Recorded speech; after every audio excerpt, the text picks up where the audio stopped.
Again, thank you guys for joining and welcome to this afternoon's session. Good afternoon, my name is Yubi Aranda Sandoval. Let's go over a couple of housekeeping items. Participants will be muted throughout the whole session. We encourage you to use your Q&A box for questions that you may have. We will answer these questions at the end of the session as they may be answered along the presentation. We do have some questions before we get started with the session. I will read them out loud, but I will also put them in the chat box. Please insert your answers or response in the chat box for this portion of the webinar. Let's see. And the questions are, what are or were your majors? And the second question is, what are your future goals? I'm going to go ahead and put this in the chat box. Let me know if you are able to, if you're not able to see these.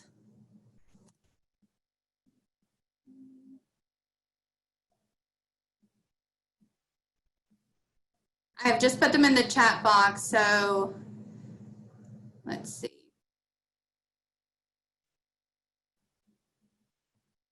Again, the question is what is your major or were your majors when you were a student here at UNCG? And the second question is, what are your future goals?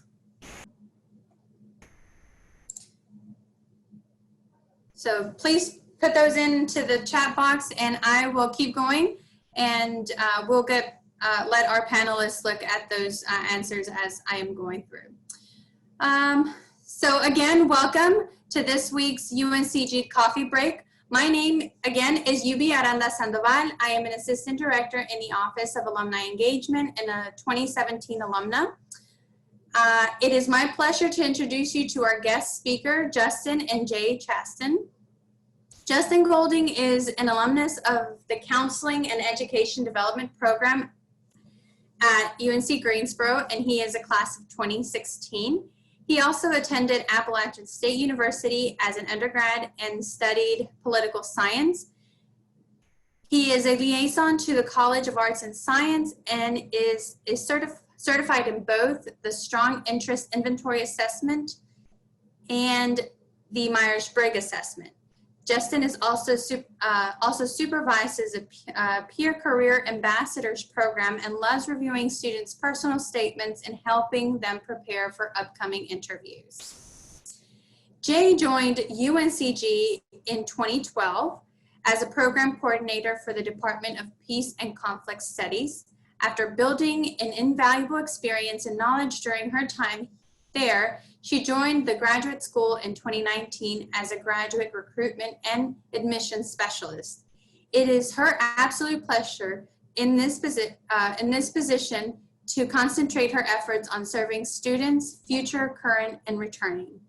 Jay and UNC Greensboro have a long-lasting and interesting relationship. As an alumna, neighbor, and employee for over 10 years, once a Spartan, always a Spartan. Welcome, Justin and Jay. Justin, let's begin with you. Well, thank you so much for that wonderful introduction. I'm so happy to be speaking with everyone today. And today I'm going to talk a little bit about how career and professional development, how we help prepare, whether that's students or alumni, for preparing for the graduate school experience. So I'm going to start off with a poll. So what this poll question is asking is, why are you currently thinking about going to graduate school? So I'm going to launch that, and then there's some multiple choices. So the first choice is promotion or a higher salary. Second choice is career change. Third is gaining new knowledge. And then fourth is other. Let us know in the comments. So we've got about 8 people answer in, so I'll give y'all some time so that all 20 people can vote.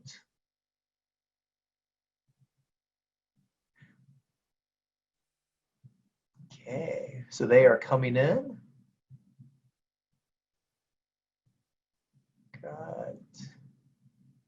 Give everyone a couple more seconds to answer the question. Got about 14 to 20 people.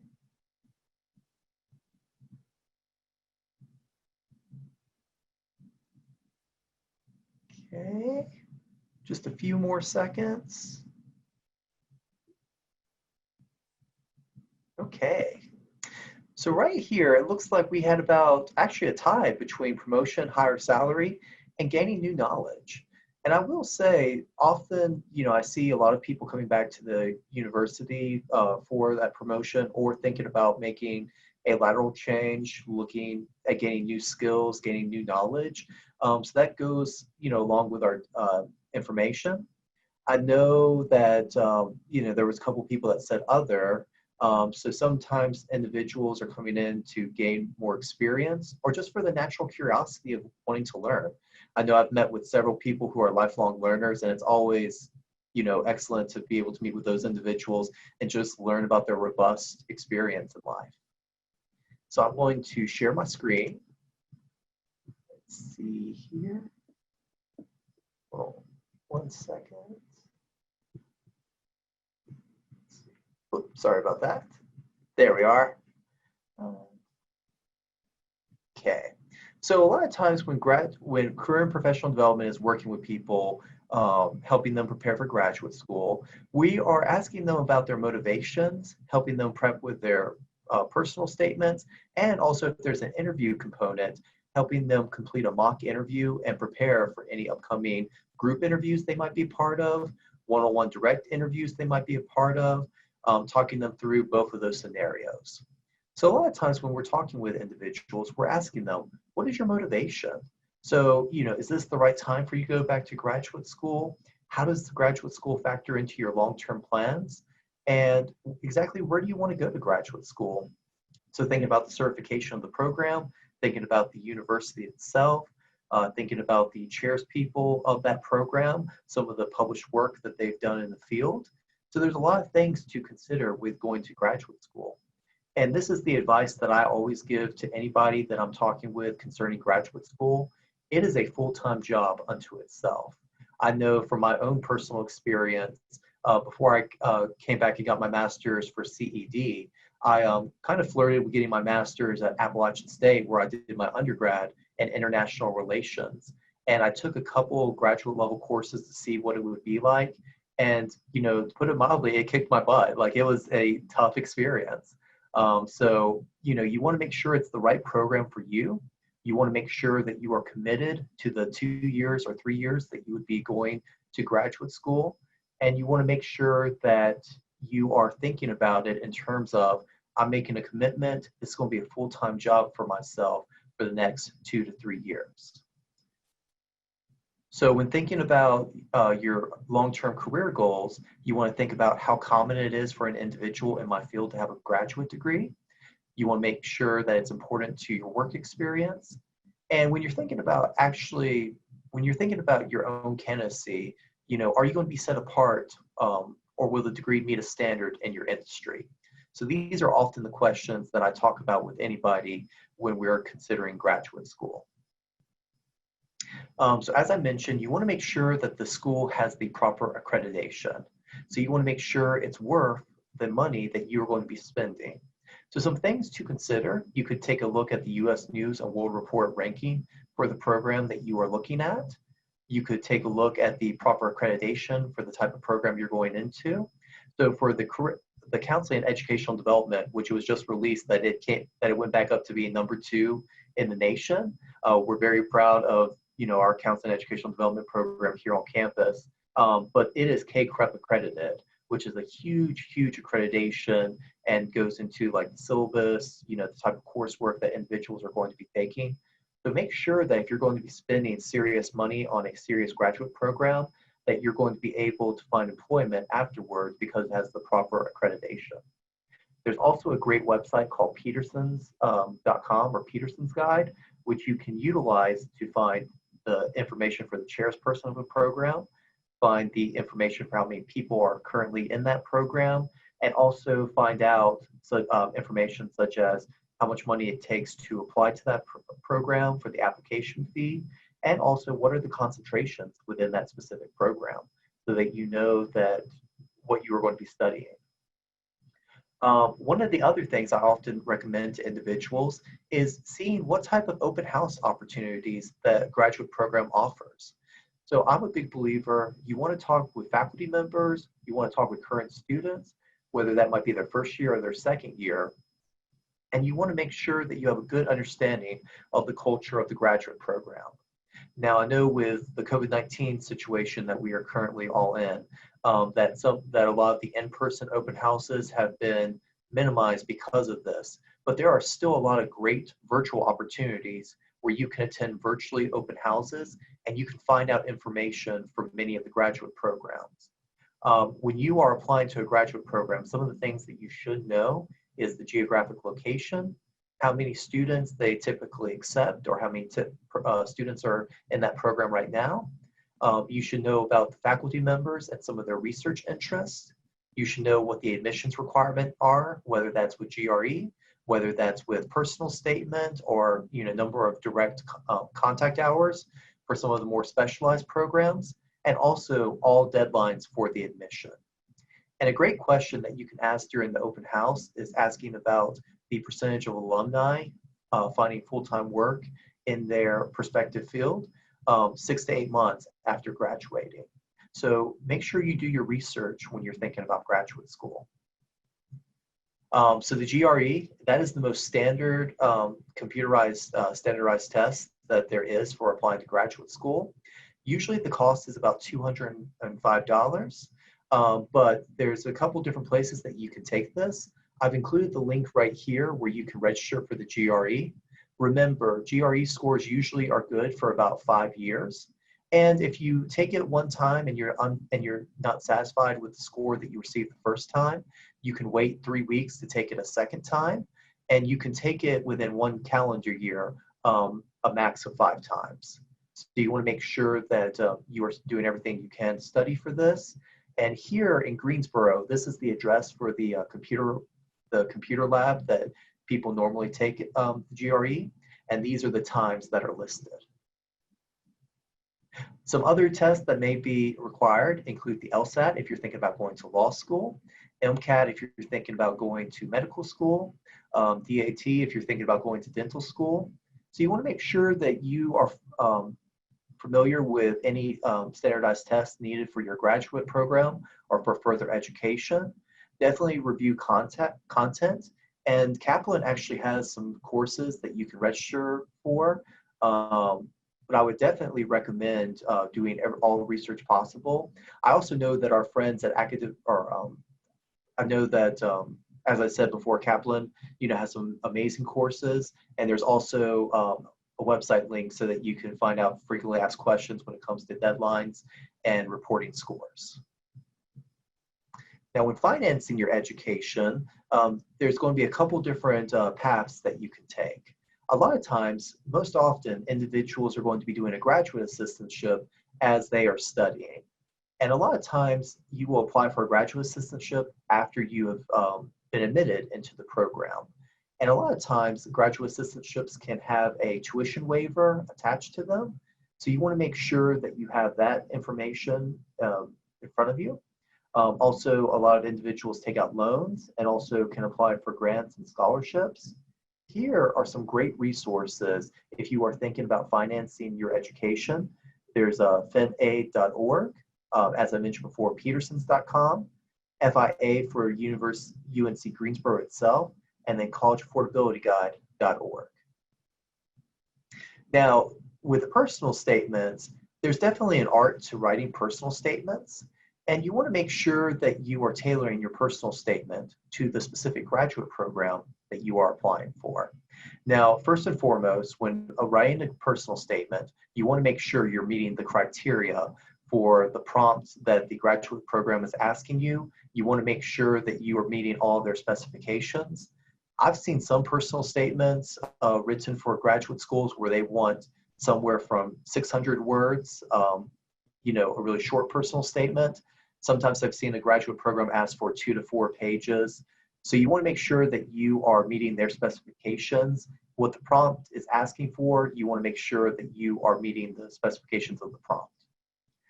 Now, when answering the questions of the personal statement, you want to make sure that you grab the attention of the reader, and you want to make sure you're talking about your experiences and why you're passionate about the program. You want to make sure that you're talking specifically about the program. So take, for example, if I'm applying to the Counseling and Educational Development program here at the university, I want to talk about specifically why I'm interested in this program and not the one at UNC Charlotte or the one at NC State. I want to talk about specifically what it is about the UNC Greensboro program that I'm passionate about. I want to show that I've done my research into the program and show that I'm a serious candidate that has done the research necessary. Also, you want to talk about your future career goals. So how is attending this program going to provide a solid foundation for your future career goals in the future? And some of the things that you can speak about is focusing on your strengths and your skills. Talk about how this specific program is going to impact your career. And then also include information about your interests and connection with any faculty members. So you could state specifically a specific research interest, and you could say, from reviewing the website, I see that Dr. Cynthia, she is a leading expert when it comes to this type of work in the field. Or you could say Dr. Dominique was a basically a main presenter when it came to this type of information. So show that you've done your research when it comes to the faculty members, talk about your own skills and strengths, and talk about your future career goals. How is attending this university, this specific program, going to impact that? So this is an activity that I usually do with students. I don't have enough time to facilitate this with y'all, but I do want y'all to think about this as you are going through the process of applying to graduate school. So this activity is called the ABCs of Me activity. So I want you to think, when you are considering different graduate programs, think about possible research topics. If this is a graduate program that is a very research heavy focused program, think about some of the research topics that may interest you. Also, think about the biggest accomplishment in your life. And this could be related to your past academic work, could be related to an internship that you've completed in the past, anything related to a part-time job. But think about some of your successes, because they are going to specifically ask about that in interviews or want to know about that in your personal statement. Also, think about time that maybe you got out of your comfort zone and how that challenged you or what you learned from that process. That can be something that talking about that experience can be key to separate you from other candidates. Also, thinking about your area of specialty, whether that is a specific population of individuals that you'd like to work with in the future, whether that is a specific certification that you may have received in the past, but think about your area of specialty. And then also think about a quality that I believe separates me from everyone else that may be applying. So to think about ways that you can, showcase the specialness of your candidacy, how you would make a strong addition to that graduate program. So these are definitely some questions, some things to consider as you are prepping your personal statement, prepping your application. We are definitely here to help if you'd like to talk about your graduate school resume or CV. The main difference between a CV and a resume is a CV is more academically focused. So a CV can be more than one page, whereas a resume, especially if you're applying to an entry level, we usually recommend always being one page. But with your CV, you can talk about your capstone projects, academic projects, relevant coursework, research experience, lab work, past work experience, volunteer experience. All of this is fair game when it comes to a CV. And we actually have a CV guide on our website. So if you go to our website, cpd.uncg.edu, that is a great place to go to see how to format your CV, how to format your past academic projects, published work. We have all of that highlighted.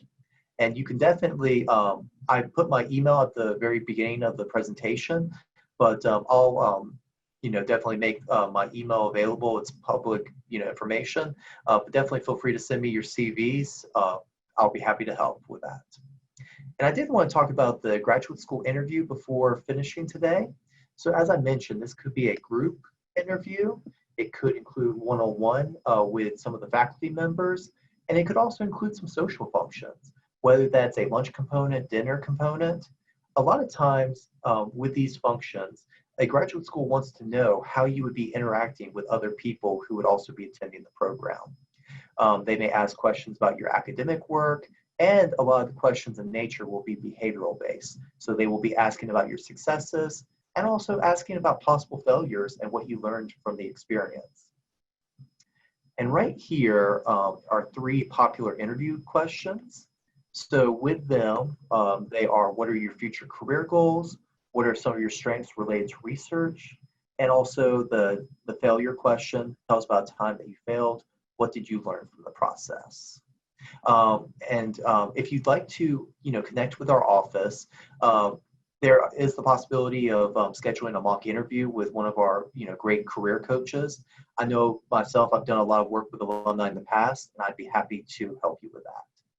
So to sum up, when you are looking at graduate schools, you want to know the acceptance rate for the university, how many students are in the cohort, their specific ranking, the name of the chairperson, cost of tuition, does the program have comprehensive exams, a thesis, or an internship component? And I would definitely encourage everyone to do an internship sometime during their graduate program because that can be successful for helping you find full-time work afterwards.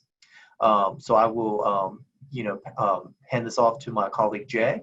But as I said, definitely make sure you're doing your research when it comes to the various graduate school programs.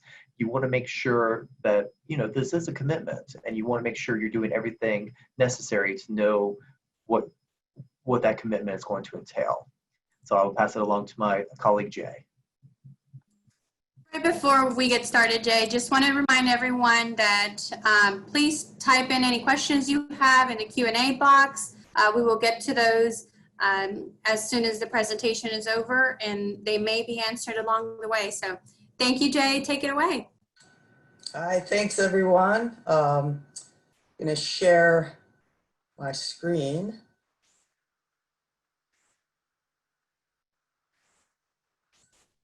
All right. I do want to thank Alumni Engagement for having me today. I think this is a great idea. I wish it was my idea. I understand that it actually came from an alum to do this, so I'm really happy to be here. And thanks to Justin, too, for sharing all that great information. I learned and jotted down some stuff myself. So we'll get right into it. I'm going to go pretty quickly. In creating this presentation, I realized there was a lot of stuff that I wanted to cover, a lot of things I wanted to brag about. So I will run through it quickly, and hopefully we can interact a little bit more with Q&A, which is my favorite part. So this is just kind of a general overview of kind of how the academics are laid out at UNCG. You can see that we have 5 schools and 2 colleges, and this is probably not big news to you as you are alums, but there's just a quick overview of kind of how things are categorized academically.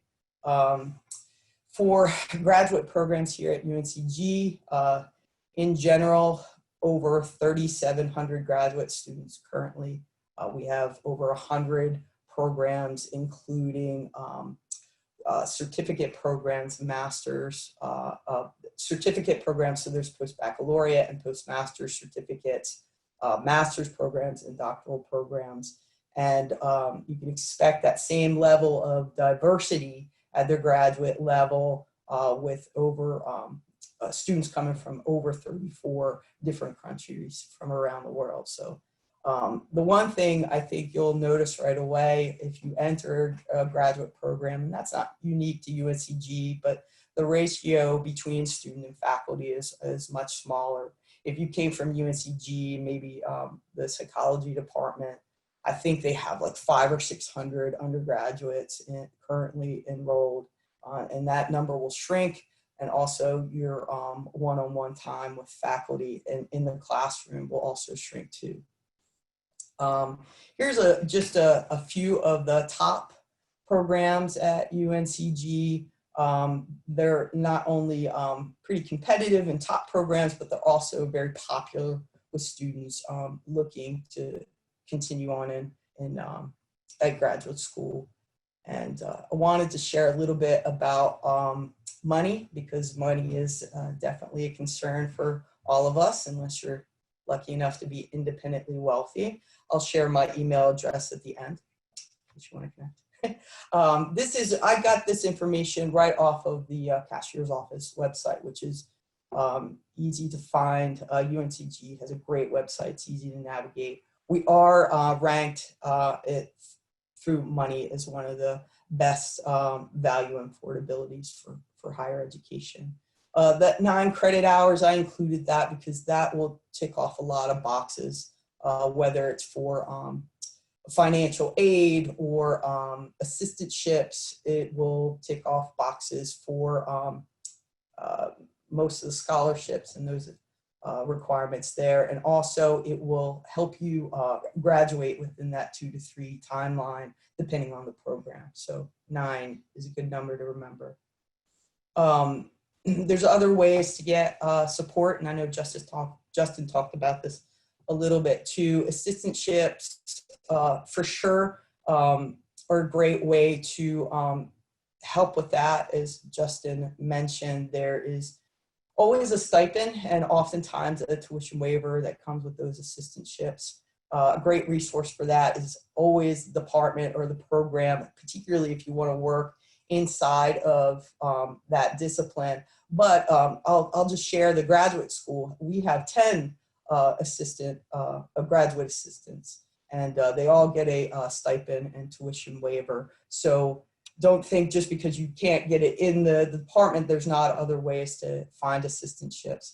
I do want to share that they are all located on Spartan Talent, the employee portal. That's where all employment is available to take a look at, and it's a good resource. I also want to point out fellowships. The graduate school specifically offers fellowships for students, and there's one specifically for alums. So that's an advantage that you all have.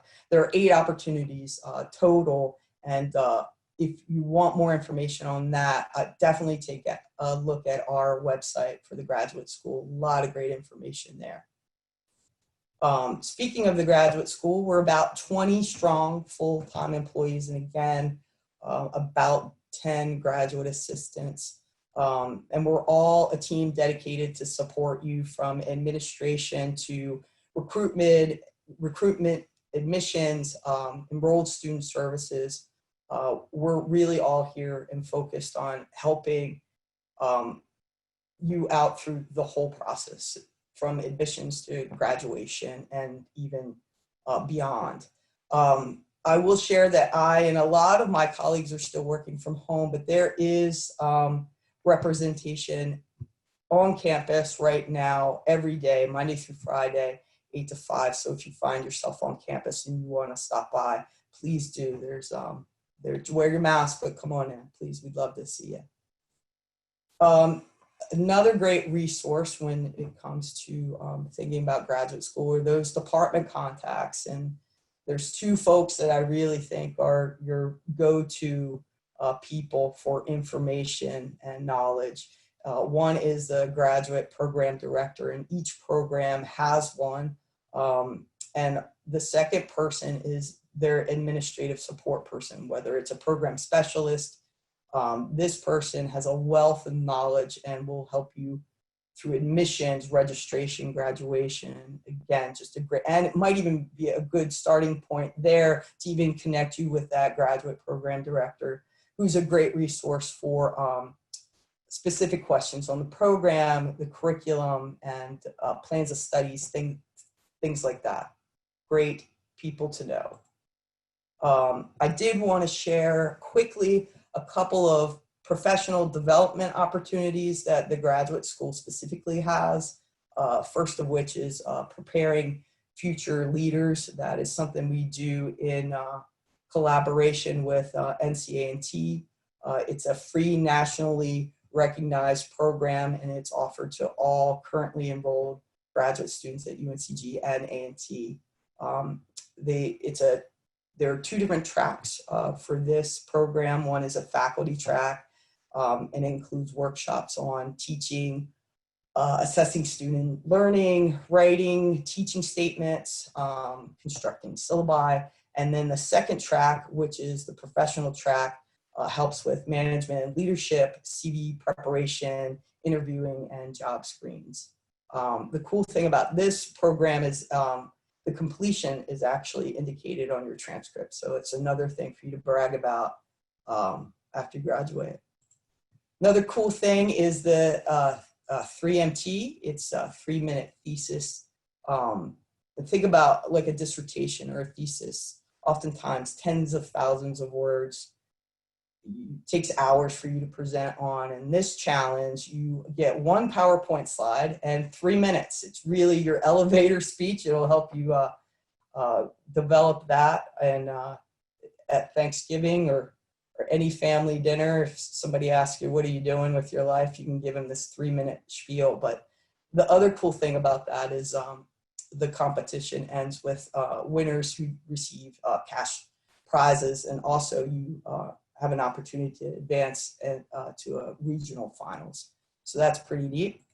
Also, we have the Graduate Research and Creativity Expo. Also, cash prizes there. This is another annual event. It's held in April. Over 100 graduate students participate in that with hundreds of participants. And then there's also, you know, when I worked in an academic department and new graduate students would come in, they were like, oh my goodness, I have to write so much. And I was like, yeah, it's kind of like read, write, and repeat. And I think the graduate school really understands that that is kind of next level expectation. And with that, we really do try to put out a lot of support. And the write-ins, the graduate write-ins, that happens weekly. It's every Friday. The boot camps are usually offered during breaks, bashes once a semester, and peer writing support groups, not to mention the writing center. So there is support there. Next cool thing is this idea of fostering a sense of community. Two things I wanted to talk about. One is the Graduate Student Association. It's a great resource. You can participate. You can just attend the meetings, or you can participate as a senator and be a representative for your department. You bring that information, that kind of firsthand information back to your cohort, your fellow students, and the department. There is funding available for travel and research. So it's another way to help get money, attend that conference that you really want to go to or you're presenting at. So that's a great resource. And the the other program I wanted to talk about was, it's new. It's called Neutral Grounds. It's actually where the graduate school purchases gift cards from Tate Street and gives those to faculty and students so they can go off campus and meet and talk about the future, talk about the curriculum, just talk about anything. And it's off campus in that neutral ground, and hopefully it's there to build that community among graduate students and faculty. So to the nitty gritty, the thing that I do is admissions, right? And I really hope that these next few slides help you out in getting started and even throughout the process. I think the number one thing that I can suggest is to start early.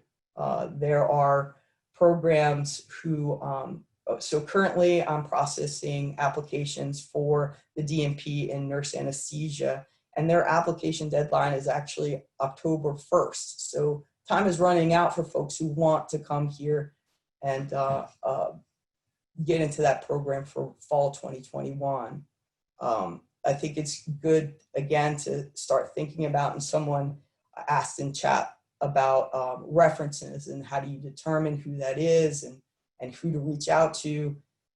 References and recommendations can slow down an application, so start those things early. Preparing for the GRE, if that's a requirement, you need to prepare for it, right? You need to take it. You need to have time to get the results back to us in an official capacity. And sometimes that can take up to 5 business days.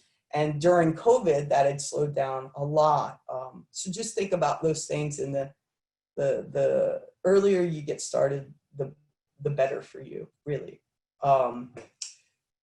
Also wanted to talk about the options that you have. I know that Justin talked about this a little bit too, and I wanted to let you know that we do have a visiting program. It's kind of the kicking tires for graduate school. If you don't want to commit to applying to an actual program, you can take classes that way. And also too, I know UB asked what your major was as an undergrad. Those of you who have undergraduate degrees, say in kinesiology, and you're not sure that you want to go on and study that at the graduate level, there are other programs that are not tied to an undergraduate major. And I think that's a really good thing to know, especially if you're not sure or you're looking for a change. But you can think about the professional programs, particularly in business, library sciences, also is not undergraduate major specific, gerontology, peace and conflict studies. So there are options there if you're looking to make a change. So the application process really depends on the program, but all of them will ask for demographic information, and transcripts. The cool thing about being an alum is we have that information. Unless you've taken classes, you've graduated from here and continued on somewhere else, might need to get a transcript for that. But anything that we have on your student records as an undergrad, we can carry over to your graduate application, which is very nice because it saves money. I mean, applying to graduate school is not free. Justin shared the cost of taking the test. There is an application fee every time you ask for a transcript from the registrar's office. That's another fee. So it does help in that way. It saves you a little bit of money. Some programs have rolling admissions, so you can apply fall, spring, or summer. Some just have fall admits. I saw someone in chat that was interested in athletic training in kinesiology. They're an oddball. They admit only in summer terms. So it's good to get to know the specific requirements of the program that you're interested in. And I can certainly help with that. Again, going back to the graduate school website is also a great resource for that. And then, of course, the department or program website is really good for that. Some programs will want to do an interview. Some you have to audition for, right? If you're looking at music or if you do art, you may have to do an audition. There's a place in the application to upload your portfolio or an audition tape and other supplemental requirements. A lot of talk about personal statement versus statement of purpose. Depending on the program, they'll ask for one or the other. I think the cool thing about it is that you can include things from one into the other and kind of mesh them together. There's also an opportunity on the application at UNCG to upload like a miscellaneous item. So if you want to talk about something specific that's additional, if the program you're interested in wants a personal statement and you really want to talk about your career goals and you want to do that separately, you can do that as a miscellaneous item. But in general, you can think of a personal statement as all about you, your background, your experience, and the statement of purpose really is about career goals and preparedness for the program. Again, there's going to be a prompt. Oftentimes somebody asked about that in chat, and I know Justin talked about that as well. They're going to give you information. They'll give you a minimum or a maximum that they're looking for. Sometimes they'll give you very pointed questions. Sometimes there'll be 5, right? They'll say, talk about these 5 things in your statement of purpose. It's an opportunity to sell yourself.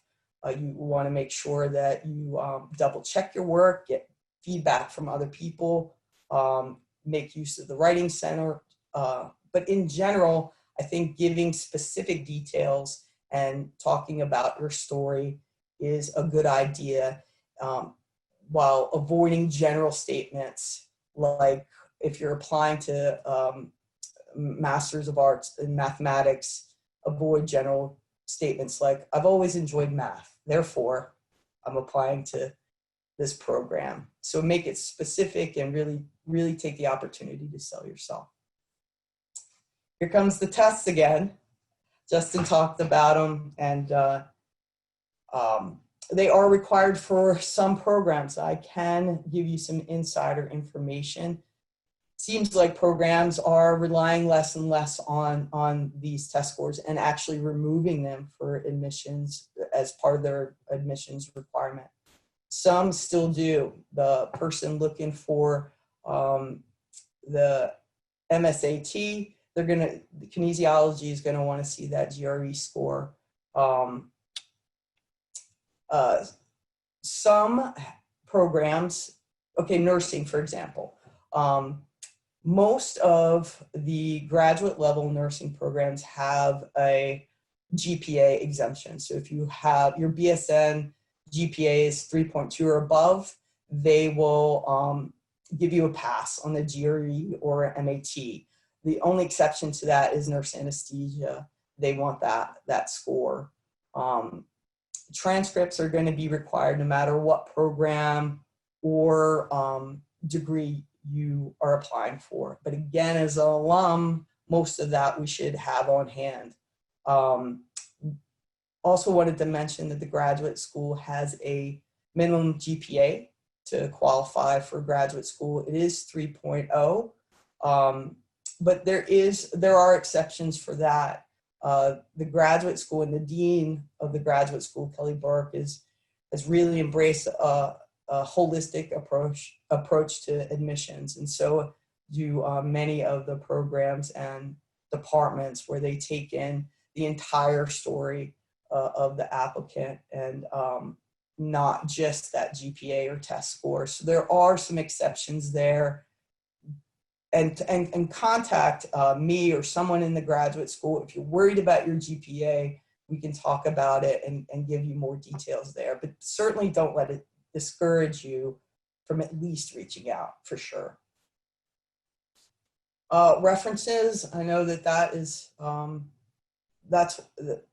that's one supplemental document that you need, and in fact most programs and departments ask for 3. There can be some confusion about who to ask. I think professors, supervisors, and academic advisors are good choices. I would avoid friends, relatives, pastors, relationships like that.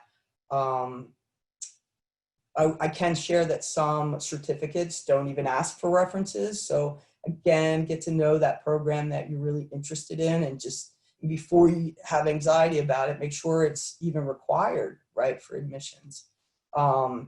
Some programs want it to be very specific. Nurse anesthesia, I keep picking on them, but they not only want 3, but they want at least 1 from a professional colleague and 1 from an immediate supervisor. And then the third can be whatever you want, applicant's choice.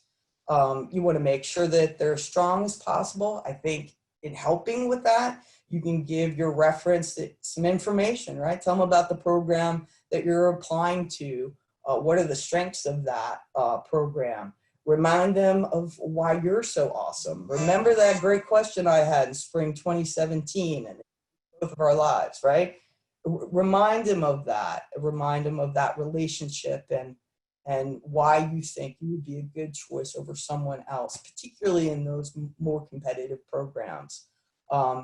And another piece of advice that no one really likes to talk about is offer them an easy way to decline, right? Give them that easy out. If they feel like they're not able to give you a strong recommendation, help them say no, because you don't want you'd rather them say no than to have a weak recommendation, because that's going to affect your chances of getting into a program.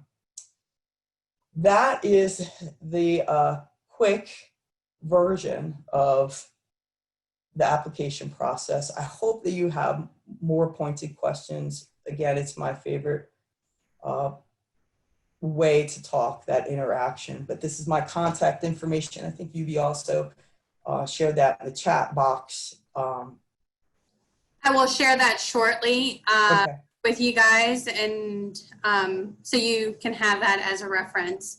I have some questions that came in as our presentation was on.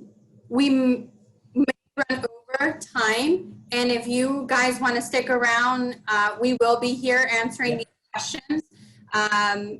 I'm a-okay with it unless Justin or Jay have somewhere to be, but if we don't get to your question, we will, we will reach out and let you, answer those questions for you. But let's go ahead and begin, because we have several. So it says, how do we know if our professors remember us when we ask them for letters of recommendation, and which professors should we ask? I think that I think it's totally okay to reach out and remind them of your relationship. I think that's a good way to kind of take the temperature of them. If they don't remember you, maybe that's not a good choice. If you have to remind them, right? I think the ones where you did well in their classes, certainly the ones, we all go to classes, and some are we participate more in than others, right? It's a class that we really liked. Was it in the discipline that you're applying for now? There's a lot of things to consider, but I think the ones that you're closest to, the ones that know your capabilities and can speak to your strengths, are the ones you really want to seek out. And again, give them the out, right? Make it easy on them. And give them information, right? Because recommendations can slow down an application. So the more you help them in the beginning, the better you'll all be. Even in my role as a staff member, students will come to me for recommendations. Please definitely provide them with a copy of your resume. And also, if you're talking with someone, asking them for a letter of recommendation, talk about why you're going into this program, how it fits into what you want to do in the future. Because people are, you definitely want to be understanding if a professor's not able to write you a letter of recommendation. But, people are more likely to do things if they know that you're enthusiastic, if you're genuine, and your, convictions, you're doing it for the quote unquote right reasons. So definitely fill them in. Talk about why you want to attend this program, what your main goals are. Thank you, guys. Our next questions: what is the best way to study for the GRE? Through a class or online?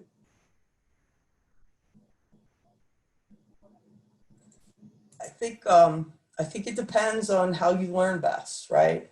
I think it also, I like, and I think I've reached out to this person as well, that if they're both options available to you, I would try both, because if you have never taken an online class, you may be really great at it and you didn't even know. But some people don't like that kind of learning, or they are nervous about that kind of learning because of the technology. I think the cool thing is there are options, and I would take advantage of both to see. And the more, Justin talked about the costs of taking the GRE, and some people are going to take it more than once, and that's an investment. So I think taking advantage of those resources up front to really prepare for the test, and hopefully only have to take it once and take that $200 hit one time, I would take advantage of it all. But if you think that you're not great at an online kind of learning experience, then definitely go for the class. There's one more thing I'd like to add to that. There's there are some prep courses that we offer here at UNCG. I saw them last semester and we offered them to our alumni, and I would, encourage alums to take this opportunity, and even students that, are enrolled, so that they can help you prepare for a GRE. I took a course that allowed me to prepare for the GRE, and it was more of a paid program. So you have this option of seeking out paid prep courses or courses offered at your alma mater for free. So as soon as we know when some of these prep courses are out, we push them out on our social media. So make sure you keep out an eye on on our social media platforms so that you learn more about these opportunities as they come up. Can I add one more thing? And I might need Justin's help on this. I'm pretty sure that ETS are the folks that bring us the GRE. They've been really great through this pandemic too. They transitioned to at-home testing pretty quickly. And Justin, if I'm not wrong, I think they're still offering at-home. They also have opened the testing sites, but I think they're still doing at-home testing. Do you know if that's true? I'd have to double check. I know that they did that at the start. I'd have to double check the website just to see what they're offering, but I believe you're right. I think so. And then also, I think it's worth noting, at least at UNCG, there have been some programs who have waived it during the pandemic. So if that's another source of anxiety about taking the test during the pandemic, check with us first, because they might be waiving it because of COVID-19. Thank you, Jay. Thank you, Justin. Our next question is, are there any prompts for personal statements? So with that question, many programs will have like a specific prompt where they will state specifically what they are looking for. They'll have it listed out, 1, 2, 3. These are all the things that they want included. They may also state specifically, we want 600 words. They may say we want 1,000 words. They may say we want 2 to 4 pages written. So they'll usually give you the specifications in the application. Now, there may be more general prompts, and with more general prompts, I would consider including the information that I talked about in the presentation, where you're talking about your future career goals, how this program specifically applies to your future career goals, what makes this program unique to why you are applying there, and then also talking about your skills and strengths. And also, sometimes people will talk about their work in the field, whether they have practicum hours where they've observed specific things. If, individuals are going to like PT, OT school, sometimes individuals may talk about their community work, working with a specific population. So definitely think about some of those things when you are writing your personal statement, the actual content of the document. But usually graduate programs, so they may have a more general prompt, but usually they will tell you exactly in the prompt what they are looking for and the points they want you to address. May I add something too? Because I think there might have been another question about how do you find them. So Justin was saying that you'll see it on the application. The cool thing about, there's a couple things. We have a Slate Technologies, the online application tool that the graduate school at UNCG uses now. I think this is we're entering our 3rd academic year. It's super easy to use for the applicant, for the specialist, and for the review committee. You can apply just about anywhere. There's an apply button, right? If you go to the graduate school website or any department or program website, it's going to be easy to go there, and then you create a login. And then you can start an application. You can see exactly, it's all written out there. And in each individual sections, you don't have to complete it. You don't have to submit it. You don't have to pay for it. So that is another way to really, other than looking at the websites, to get all the requirements for admissions for a specific program. But you can just start the application. There's no commitment to pay an application fee for it. And then you can actually go in and see exactly what that prompt is, or any other piece of information that you want to know, and it doesn't cost you a thing except for time. Thank you, Jay. Let's see. I've been out of school for quite a few years. How difficult is it to get back into the mindset of taking a standardized test?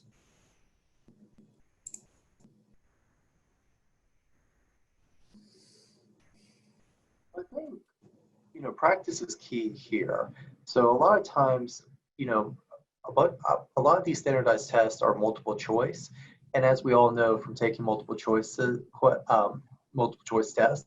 you could have you can narrow it down to two, and there's elements of this could be the answer, this could not be the answer. So that thought process of looking at two distinct answers and thinking about what is the best choice, I think that that's important, and it can take some adjusting to. I do know for up in the in a Barnes and Noble, different bookstores that are maybe open, or even Amazon, you can buy different booklets for GRE, LSAT, MCATs that actually include questions that have been included in past tests. Usually, they'll include questions from the test that was 6 years ago, but you can actually get into the practice of seeing, if I'm trying to answer any of the questions in the exam, how would I do if I'm taking this practice test? Because I know, a long, long time ago, I had ambitions of going to law school, and I actually, was practicing, and, bought a booklet and gone to, LSAT tutor, all the different things that you go to in life. And, basically, kind of the logic used in answering a bunch of those questions, it was just not my cup of tea, unfortunately. But there's several, test booklets. I know Kaplan has different resources for, paying to get in touch with tutors for some of the standardized tests. But it takes a, little bit of adjusting to, just because there's, the multiple choice questions. But I would encourage anybody looking at taking any of these standardized tests, definitely, practice beforehand. Definitely, if you have the means, ability to, sign up for some of the Kaplan courses, that would be something to your advantage. But, it definitely takes practice. Thank you, Justin. Also, Question. Yes, go ahead, Jay. Sorry. Thanks. Sorry to interrupt. I think in thinking about someone who's returning to school, there are always exceptions to requirements. So if I'll use the Bryan School as an example, the Bryan Business School, they have kind of a waiver option, and it's specifically for people who have a lot of working experience too. So I would investigate a little bit more about the program, that it may not be something that you even need to tackle, or if you have a graduate degree already, sometimes there's exceptions for that. And I would take a look and certainly let me know if you have a program in mind, and I can get you more information about it too. So it may not even be something that the thing you'll have to get back in stride with is taking classes, and you might not even have to take the test. So it's a possibility. All right, our next question is the MLS program offered on campus, hybrid, or is it online only? I do believe that is a online program. So admissions is broken down this way. There's a director, assistant director, and two specialists. And the two specialists, which I'm one, and the assistant director are assigned programs that we specialize in. MLIS is not one of the programs that I work with on a day-to-day basis. My colleague Sonia Martin does. I'm pretty sure that they offer online. It's tricky this fall too, because even so, for instance, public health education, which offers on-campus programs, most of their programs are on campus only, have gone 100% online for fall. This is a public health education discipline. I think that they felt like that this pandemic was a public health situation and wanted to take that risk out. But yes, I do believe that they offer both, and I think there you can complete the degree 100% online. But I will check my P's and Q's with Sonia and make sure that I give you the best information on that. Thank you. The next one, does UNCG offer part-time or online only business MBA graduate programs?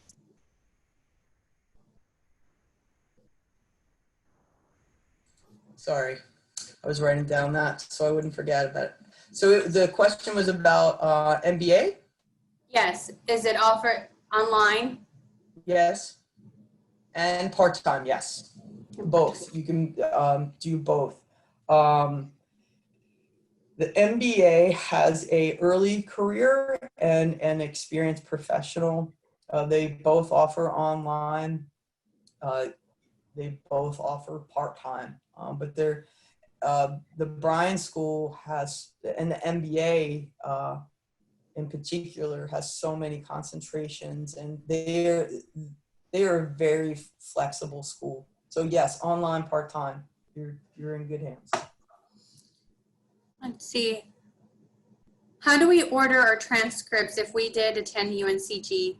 Will they still be sent to us, and will we upload them during the application process? So there's no need to, if you attended UNCG or graduated UNCG, there's no need to get those transcripts. We will get those for you and upload those for you. There is a section on the application that is called academic history. So there you would just enter the information, the institution, dates attended, whether you received a degree or not, but you don't have to upload those transcripts. We'll do it for you on our end. So you just don't do that. Now, if you say you got you finished your undergrad in 2014 and transferred stuff from GTCC or App State, we have those as well. We have App State and GTCC if you transferred them over. So we also have those transcripts. Now, if you graduated in 2014 and then you went to App State in 2016, we don't have those. So that's when you would connect with App State's registrar and ask them for a transcript. Now, here's a little transcript 101. So there's at UNCG, for admissions purposes, unofficial transcripts are cool. We can use those for admissions purposes. But what is an unofficial transcript? You can't go into Genie and go in your student portal and put that up. That's an advising transcript or one that's generated in the student portal. Even though it's unofficial, it still needs to come from the registrar's office. So say you graduated in 2014 and went to App State in 2016, you connect with the registrar at App State to get a transcript for those credits that you took. What makes it unofficial is that you have it sent to you. And that's a good idea if you're applying to multiple programs or multiple universities, because hopefully you'll be able to use that one transcript and upload it to every application. You can at UNCG, right? Even though it was sent to you. An official is one that's sent from one institution to another. And we will follow up after a decision has been made on your application for those official transcripts. You could, if you're just applying to one program or only applying to UNCG, go ahead and have those officials sent right to us, because then it's a one and done situation. Thank you, guys. Last couple of questions here. If I need a specific professor and that person is unresponsive, what are some of the other alternatives, for example, reaching out to their admin support staff What actions is or are too aggressive?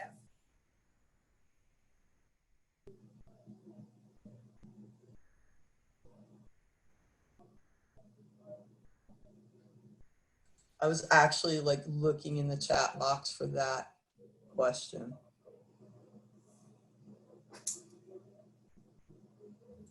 Because I didn't want to miss anything. It's actually in the Q&A box.